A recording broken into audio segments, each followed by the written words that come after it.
Greetings, members, one and all of the Salivation Nation, with another story of lost gold and silver in the mail in the form of rare coins.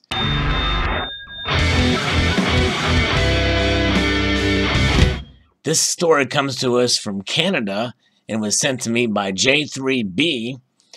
And the top sailor has lost a case against FedEx for coins that went missing in the mail that was worth as much as $38,000.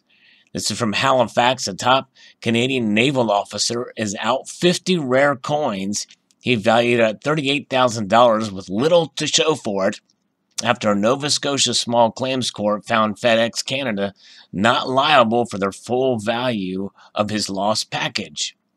Guillaume Lafrance, Chief of Staff of Canada's East Coast Navy and longtime coin collector, sent a package containing Canadian, American, and other world coins to a California company for appraisal last May. The package of mostly copper, silver, and some gold coins was subsequently lost. In a February 11th decision, adjudicator Augustus Richardson found FedEx not liable because the company had no way of knowing the actual value of the package. Lafrance claimed the coins were valued at close to $38,000 based on what he paid for them and on his 20 years of collecting experience. He told small claims court the company advised customers to fill out the customs declarations with the cost of getting the appraisal, not the value of the coins. Lafrance declared the package value was $1,631.25 in his FedEx waybill slip and said he did not insure the contents because he had not experienced issues with FedEx deliveries in the past. Big mistake there.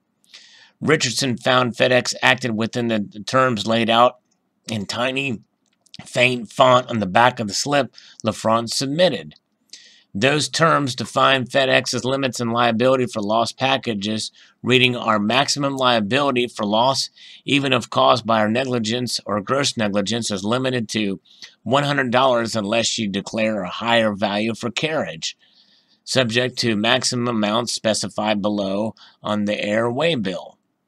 Richardson found Lafrance had not been fair and open with the company by not disclosing the actual value of the package's contents. A shipper is entitled to know the value of the property entrusted to it so that it can decide whether it is prepared to assume the risk of any liability arising from its handlings of the property, Richardson wrote.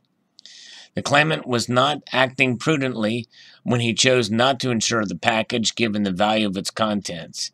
He knew or ought to have known that loss of the package was a possibility, no matter how rare the risk, and no matter that there had not been any problems with previous shipments. I agree with that. Richardson had also found Lafrance was bound by the terms of the slip he submitted because he chose to drop the package in a pickup box and not visit a FedEx deposit depot to discuss the details of the situation in person. Richardson ruled that FedEx should be liable only up to the maximum $100 outlined in the slip's terms and condition. The package had not been found as of December 4, 2018, hearing in Halifax. In an interview Wednesday, Lafrance said he was disappointed in the ruling, that it placed blame for the loss solely on him. But he still plans to keep up with his hobby, though he will use a different shipping company going forward. It was a bit disappointing, but lessons learned and move on from there, he said. Yeah, and I tell you what, it's kind of scary, some of these stories you hear about these packages gone missing. And it should be noted that, they really could have gone missing, be at the factory or what have you, or at some sort of packing facility and be lost. But there is the chance that possibly they could have been stolen as well, or delivered to the wrong address. And the person that picked it up could have signed for it and just kept it. Signed a false name and kept the package. So it's any number of different things that could have happened here. But nonetheless, it is quite interesting. Have any of you had any problems with FedEx, whether you're in Canada or the United States? Let me know your thoughts. The other thing is, since it was going in an international delivery, Was it stuck at customs? Perhaps it's still at customs. Who knows?